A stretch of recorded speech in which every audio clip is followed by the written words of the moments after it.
السلام علیکم ګرانو دوستانو. نن به زه تاسو ته وایم چې دغه میراثیانو یو ځل بیا افغانستان په شرمو باندې وشرموه او افغانستان ګټلې لوبه په بنګلادیش باندې بایللې ده. ویډیو تر اخره پورې وګورئ، په هر څه به تاسو پوه سئ. زه به تاسو ته وایم چې نن د افغانستان او د بنګلادیش اولنۍ 50 اوریزه لوبه ترسره سوله چې په دغه لوبه کې افغانستان اول بیټینګ ترسره کړی و. 214 رنزه ټارګټ یې بنګلادیش ته ورکړی و. نن لوبه کې ابراهیم زدران 19 رنزه کړي، رحمت شاه 14 رنزه کړي، حشمت 28 رنزه کړي، نجیب الله زدران 18 مهم رنزونه کړي، نبی بیا 20 کړي او ګلبدین میراثي بیا 21 بالو باندې 19 رنزه کړي او مهم وخت کې خپل وکټ له لاسه ورکړې ده. بل طرف ته کمنګ د افغانستان بولرانو ګورو، دغلته فضل حق فاروقي د بنگلادیش څلور لوبغاړي په 10 اورو کې دن اوټ کړي ول.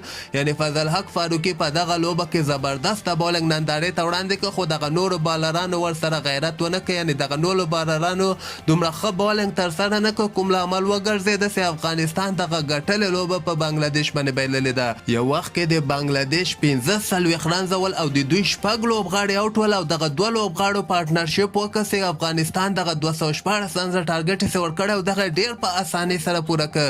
په دغه لوبه کې د بنګلادیش له خوا نه عفیف حسین 3 نوي رنزه کړي او مهندي حسن 81 مهم رنزونه کړي. یعنی دغلته که وګورئ افغانستان څنګه دغسې لوبه بایللی سي چې په 15 کې ورته شپږ لوبغاړي اوټ کړي او بل یو لوبغاړی دوی نسي اوټولی. ټول نه غټ مشکل سي کوم د میراثیانو په وجه باندې یې کړی. یمین احمدزی سي شاهدي صاحب سي کوم د خپل ملګري خوشحالي، یمین احمدزی خوشحالي، ګلبدین ایب خوشحالي. دلته که موږ سره یو بل ښه فاست بالر یا سپین بالر دغه لوبه موږ 100% کې ګټلی سوله.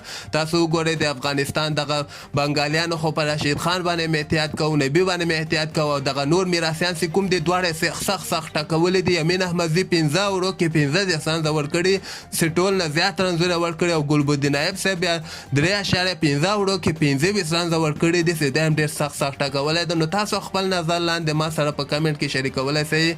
ډېر زیات د خفګان خبر ده چې دغسې لوبه افغانستان له لاس نه وځي.